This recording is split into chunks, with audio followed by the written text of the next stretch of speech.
Actualmente me está Miss Eco Aruba 2023. Na abril me está representando Aruba na Miss Eco International, onde é certamen about medio ambiente e também over turismo. Quanto custa bem?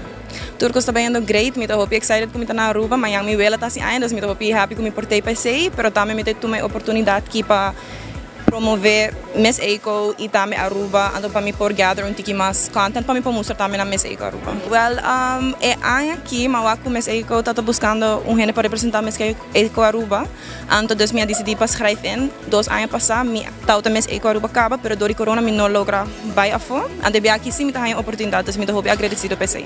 Sim, me tá na 2016 me ganhei Miss Aruba, então me não há a chance para representar Aruba no exterior, pero aqui sim me por, então me tá bem com meu time de Miss Aruba, então também Vicky Foundation, então me tô seguro de minha preparação. Atualmente me está bezig com projeto que chama The Conscious Couture Project. Me está trabalhando na diferentes escolas para conscientizar nossa juventude over the fast fashion e também com nós para estar mais consciente com nossa raça, com nossa Espanha e efeito na coisa do meio ambiente. Então me está invitar a gente a Aruba para follow a page de Conscious Couture Project e aqui para o dia vai live. É ainda private, mas ele vai public aqui para o dia.